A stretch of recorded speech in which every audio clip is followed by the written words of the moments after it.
আউয়ালু মা ইউহাসাবু বিহিল আবদু ইয়াউমাল কিয়ামাতি আস-সালাহ, কিয়ামতের দিন সর্বপ্রথম হিসেব নেওয়া হবে নামাজের, সালাতের। সালাত চিনেন তো?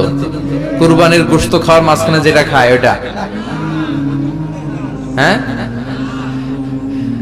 এটারে বাংলায় আমরা নামাজ বলি। কি বলি? নামাজ। বিশ্বনবী ইন্তেকাল করবেন, রূহ বের হয়ে যাচ্ছে, দুই তিনটা শব্দ বললেন, এর মধ্যে একটা ছিল সালাত। আর সালাত, উম্মতেরা নামাজ, নামাজ, নামাজ ছেড়ে দিও না। আমা মালাকাত ঈমানুহা। মানুষ ইন্তেকালের আগে শ্বাস বের হয়ে যাচ্ছে, রূহ চলে যাচ্ছে, ওই মুহূর্তে কি জরুরি কথা বলে নাকি ফালতু কথা বলে? সবচেয়ে জরুরি কথাটাই তখন সে বলে যায়, ঠিক কিনা?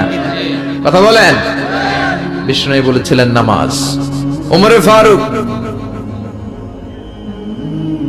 ওনার কাছে আবু লুলু আল মাজুসি, এক অগ্নি উপাসক, এসে বিচার দিল, ইয়া ওমর আল ফারুক, আমার মনিবের নাম হচ্ছে মুগীরা ইবনে শুবা, সে প্রতিদিন 4 দিরহাম করে আমার কাছে চার্জ করে। এত টাকা চার্জ করে কেন? উনি জিজ্ঞেস করলেন, তুমি কি কাম পারো? তো আমি খঞ্জর বানাইতে পারি। খঞ্জর চিনেন? ছোট্ট ছুরি, আরবরা পকেটে রাখে। ওমানের সুলতান কাবুসের ছবি দেখবেন, এখানে একটা খঞ্জর আছে। আমি খঞ্জর বানাইতে পারি। খঞ্জর বানাতে পারো? মদিনায় তো কেউ বানাতে পারে না, তুমি খঞ্জর বানাইতে পারো? তুমি তো অনেক টাকার মানুষ, মিয়া। তোমার মনিব তো অল্প টাকায় চার্জ করছে, এটা দিতেই হবে। আবু লুলু কয়, ওমর, তুমি সবার জন্য এত নরম, আমার জন্য গরম, তোমার আমি বুঝাবো। সে বাড়িতে যে একটা খঞ্জর বানালো, মাকবাদাতুহু ফি ওয়াসাতি, যে খঞ্জরের হ্যান্ডেল হচ্ছে মাঝখানে, দুই দিকে ধারালো ছুরি। এটা ধার দেয়, আর কয়, ওমর, তোরে আমি বুঝাবো। প্রতিদিন ধার দেয়। সাইয়েদনা ওমরে ফারুক মসজিদে নববীর ইমাম, ওয়া কানু ইউসাল্লুনা বিখালাস, তখন ওনারা অন্ধকারে নামাজ পড়তেন আউয়াল ওয়াক্তে। আমরা তো দেরি করে পড়ি, সুন্নাহ অনুযায়ী আগে আগে পড়া ভালো। আপনি মসজিদুল হারামে গেলে দেখবেন যে কত আগে ফজর পড়ে।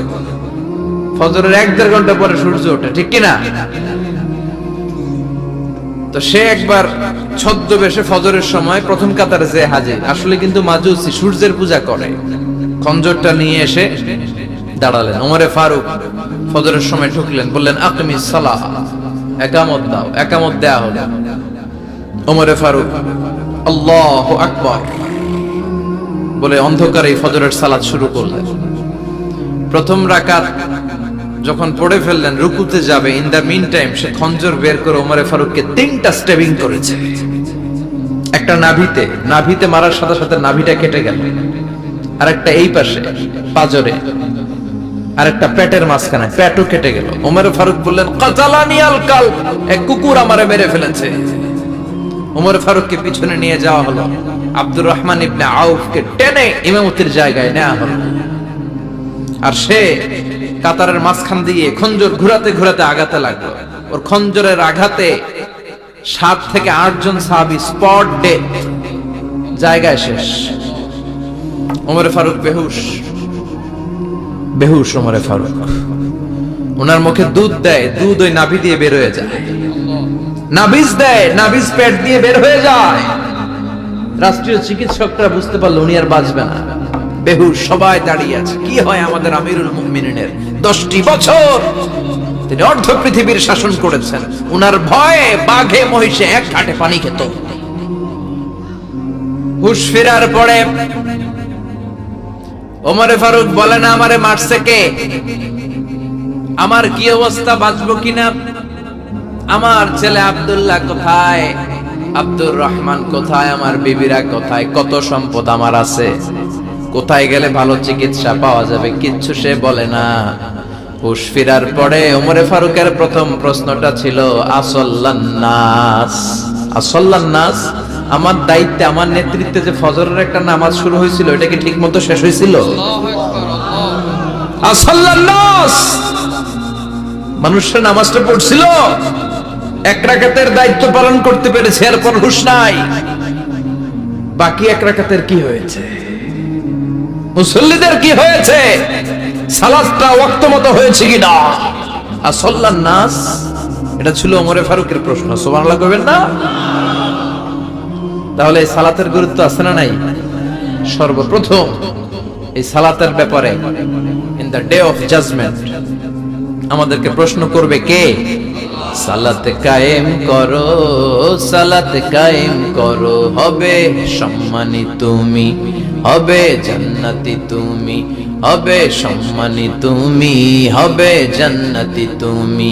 দিবে কাল হাসরে শীতল ছায়া আরশে আজিম, রব্বিয়াল আলা রব্বিয়াল আযীম, রব্বিয়াল আলা রব্বিয়াল আযীম। সুবহানাল্লাহ পড়েন। এজন্য নামাজ, নামাজ, এই নামাজ যাতে মিস হয়ে না যায়। সব মিস হতে পারে, নামাজ মিস হতে পারে না। আল্লাহ তুমি বুঝার তৌফিক দান করো। পাপ নাই, গুনাহ করি নাই, এরকম কেউ আছি? কথা বলেন। কত পাপ করছি কোন হিসাব আছে? পৃথিবীর কেউ না জানলেও জানে কে?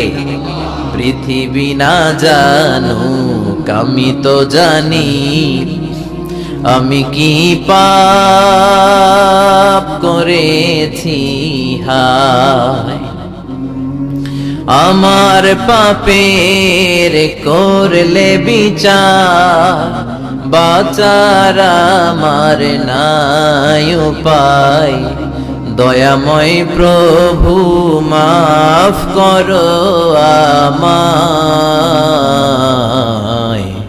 মাফ করো আমায়। পড়েন আমিন। আমাদের পাপগুলো ক্ষমা করে কে? চিল্লায় বলেন কে? আল্লাহ ডেকে বলে, গোলাম আমি হলাম গাফিরুয যামব কাবিলুত তাওব। আমার কাজ হলো ক্ষমা করা, আমার কাজ হলো তওবা কবুল করা।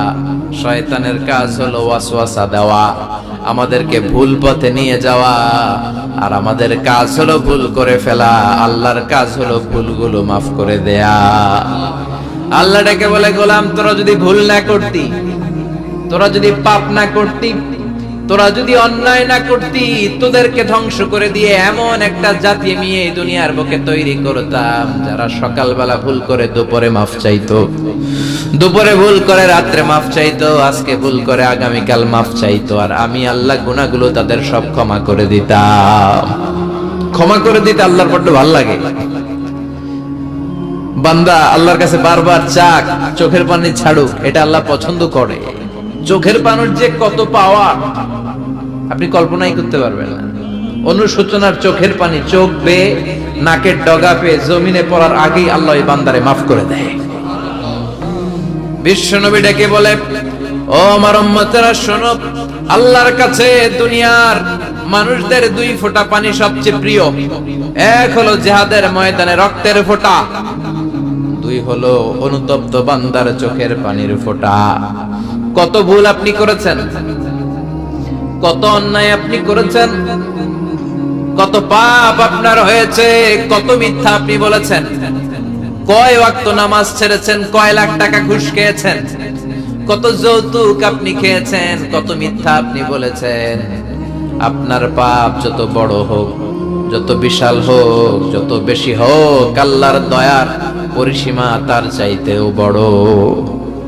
আপনার পাপ, আপনার অন্যায়, আপনার জুলুমগুলো যদি হয় খালের পানির সমান, বিলের পানির সমান, আল্লাহর দয়া সাগরের পানির সমান। আপনার পাপ যদি হয় সাগরের পানির সমান, আল্লাহর দয়া মহাসাগরের পানির সমান। আপনার পাপ আর অন্যায় যদি হয় পাহাড়ের সমান, আল্লাহর দয়া আকাশের সমান। আপনার পাপ যদি হয় আকাশের সমান, আল্লাহর দয়া আরশের সমান। এজন্য আল্লাহ বললেন, ইয়া আইয়ুহাল্লাযীনা আমানু তুবু ইলাল্লাহি তাওবাতান নাসুহা। ও আমার গোলাম, তুই তোর নিজের যত বেশি ভালোবাসিস তার চেয়েও আমি তোরে বেশি ভালোবাসি। তোর বাবা মা তোরে যত বেশি ভালোবাসে তার চেয়েও আমাদেরকে বেশি ভালোবাসে কে? আল্লাহ বললেন, ভালোবাসারে তৈরি করার পরে আমি 100 টুকরা করলাম। চিল্লায় বলেন কয় টুকরা? 99 টুকরা ভালোবাসা আমি আল্লাহ নিজের মধ্যে রেখে দিলাম। 1 টুকরা ভালোবাসা গোটা বিশ্বের সবার মধ্যে আমি ভাগ করে দিলাম। 1 টুকরা ভালোবাসা পেয়ে আমাদের অবস্থা দেখছেন? আল্লাহ যদি 1 টুকরা না দিয়ে আমাদের 30 টুকরা দিত, কথা কোন? 1 টুকরা না দিয়ে 80 টুকরা দিলে কি হইতো? এজন্য আল্লাহ ডেকে বললেন, গোলাম আমি যে তোদের কত ভালোবাসি তোর ধারণা নাই। চোখের পানি ছাড়, গুনার কথা স্মরণ কর, তওবা কর। তওবার মতো তওবা করলে সব গুনাহ মাফ করে দিতে পারে কে? বিশ্বনবী বলে আমার কোনো গুনাহ নাই, তারপরেও প্রতিদিন 70 বারের বেশি আমি তওবা করি। আল্লাহে ইন্নী আস্তাগফিরুল্লাহ ওয়া আতুবু ইলাইহি আকসার মিন 70 মাররা। Could you imagine that? কল্পনা করছেন কোনদিন যে নবীর গুনাহ নাই ওই নবী তওবা করে প্রতিদিন 70 বার, আকসার 70 বারের বেশি। আমার পড়া দরকার কয়বার? আপনার পড়া দরকার কয়বার? বিশ্বনবী 70 বারের বেশি বললে আমাদের পড়া দরকার কয়বার? আর আমরা প্রতিদিন পড়ি কয়বার? কথা কন। আমাদের ভুল হবে, ভুল হতে সমস্যা নাই, ভুল হওয়াই মানুষের স্বভাব, কিন্তু ভুল হওয়ার পরে ভুলের উপর অটল থাকা যাবে না। শয়তান আর মানুষের মধ্যে এই মৌলিক পার্থক্য। শয়তান ভুল করে ভুলের উপরে আছে, ঠিক কি না? ক্ষমা চায় নাই, কিন্তু আমরা সকালে ভুল করলে দুপুরে মাপ চাই কার কাছে? 19 সালে ভুল করলে 20 সালে মাপ চাই কার কাছে? মৃত্যুর আগ পর্যন্ত আমরা ক্ষমা চাইলে ক্ষমা করে দিবে কে? সব সময় 24/7 তওবার দরজা খোলা, দুইটা সময় ছাড়া। ভালো করে মনে রাখবেন, মুখস্থ ঠোঁটস্থ যেন থাকে। দুইটার সময় তওবা কবুল হয় না। চিৎকার করে বলেন কয় সময়? এক হলো বাদাল গারগারা, গরগরানি যখন আসে, মালাকুল মাউত যখন চলে আসে, মালাকুল মাউতরে যখন দেখে ফেলবেন তখন তওবা কবুল হবে নাকি? কথা কন। ফেরাউনের নাম শুনছেন? ওরে যখন আল্লাহ লোহিত সাগরে ডুবাইয়া পানি খাওয়াইতে লাগলো, পানি খাইতে খাইতে পেটটা হয়েছে এত বড়, আর পানি খাইতে পারেন। এরপর হাত তুলে কয় আনা মিনাল মুসলিমিন। কোরআনের আয়াত, আনা মিনাল, হাত তুলে কয় আমি মুসলমান। ফেরাউন না বলে মুসলমান, আমরা যেমন কই। কথা কহ। ফেরাউন হাত তুলে কয় আনা মিনাল মুসলিমিন। আল্লাহ কয় টাইম ইজ আপ, দেরি করছস। অনেক সময় দিলাম, অনেক সুস্থ রেখেছি, ক্ষমতা দিয়েছি, দাপট দিয়েছি, তখন যদি ঘাটটা নত করে, মাথাটা নত করে একবার ক্ষমা চাইতি, ফেরাউন তোরেও ক্ষমা করে দিতাম। কিন্তু সময় শেষ হওয়ার পরে আমি মুসলমানদের অন্তর্ভুক্ত বললে কোনো লাভ হবে নাকি? আল্লাহ বলল সময় নাই, সময় শেষ। কারণ মুসা আলাইহিস সালামের চাচাতো ভাই অনেক দাওয়াত দিল যাকাত দে, কারণকে যাকাত দিব না, এই সম্পদ আমি কামাইছি, আল্লাহ দেয় নাই। মুসা আলাইহিস সালাম বললেন তাহলে আযাবের অপেক্ষা কর, আযাব চলে আসলো। আল্লাহ বললেন মুসা সেফ জোনে যাও, সরো, এখনই আযাব। ফাখাসাফনা বিহি ওয়া বিদারিহিল আরদ, পুরো ফাইমের জমিনটার আল্লাহ কাঁপিয়ে দিলেন, আর কারণকে সহ পুরো সম্পত্তি তার জমিনের ভিতরে দাবিয়ে দিলেন। হাঁটু পর্যন্ত কারণ দেবে যায়, ভাবছে উঠে যাবে, কোমর পর্যন্ত দেবে যায়, ভাবছে উঠে যাবে, গলা পর্যন্ত যখন দেবে যায় আর সুযোগ নাই। কয় মুসা আমার সব সম্পত্তি তোরে আর তোর আল্লাহরে দিয়ে দিলাম, আমারে বাঁচা, আমারে সব সম্পত্তি তোর আর তোর আল্লাহর, আমার খালি বাঁচা, চাচা আপন প্রাণ। আল্লাহ বলে সময় শেষ। তার মানে বাদাল গারগারা তওবা কিন্তু আর কবুল হয়। এই হলো একটা। নাম্বার 2, বাদা তুলুই শামস মিন মাগরিবিহা, প্রতিদিন চাঁদোলাতে সূর্য কোন দিক দিয়ে ওঠে? কথা কয় না? পূর্ব দিকে। কিয়ামতের আগ দিয়ে সূর্যের পূর্ব দিকে উঠবে না, পশ্চিম দিক থেকে উঠবে। যেদিন প্রভাতে পশ্চিম দিক থেকে সূর্য উঠবে, ওই দিন থেকে তওবার দরজাটারে বন্ধ করে দিবে কে? তার আগ মুহূর্ত পর্যন্ত জীবনে যত গুনাহ করেছি, অন্যায় করেছি, চোখের পানি ছেড়ে ক্ষমা চাইলে ক্ষমা করবে কে?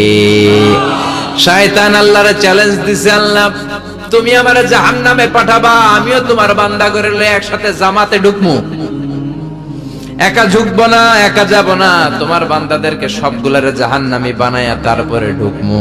তোমারে চ্যালেঞ্জ দিলাম, একটারও জান্নাতে ঢুকাইতে পারবা? আল্লাহকে তুই আমারে চ্যালেঞ্জ দিলি, আমি তো সব রাজার বড় রাজা, মহারাজা, আমারে চ্যালেঞ্জ দেশ, এত সাহস পাইলি কই? তুই আজীবন ওয়াসওয়াসা দিয়ে পাপ কাজ করাবি, একদিন তাফসীর মাহফিলে এসে আমার বান্দা ক্ষমা চাবে, আমি মাফ করে দেব, তুই কি করবি? আজীবন অন্যায় করবে, আজীবন পাপ করবে, জুলুম করবে, একদিন চোখের পানি ছেড়ে আমার কাছে কান্নার মতো কান্না করলে আমি সব গুনাহ মাফ করে দেব। এজন্য আল্লাহ বললেন ইয়া আইয়ুহাল্লাযীনা আমানু তুবু ইলাল্লাহি তাওবাতান নাসুহা, ভুল করেছো তওবা করো, মাফ করবে কে? সাইয়েদনা আদম আলাইহিস সালাম ভুল করলেন, দুনিয়ায় এসে শত শত বছর কাঁদলেন, কিন্তু ক্ষমা হয় না। আল্লাহরে বললেন, আল্লাহ কি করলে ক্ষমা পাবো বলো। ফাতালাক্কা আদামু মির রাব্বিহি কালিমাতিন ফাতাবা আলাইহি। আল্লাহ বললেন, ও আদম, তোমারে কিছু কালেমা শিখায় দেই, এই কালেমাগুলো দিয়ে আমার কাছে দোয়া করো, ক্ষমা করে দেব। আল্লাহ শিখায় দিলেন, ও আদম, দুই হাত তুলে চোখের পানি ছেড়ে আমার কাছে পড়ো, রব্বানা, পড়েন, রব্বানা যালামনা আনফুসানা ওয়া ইল্লাম তাগফির লানা ওয়া তারহামনা লানাকুনান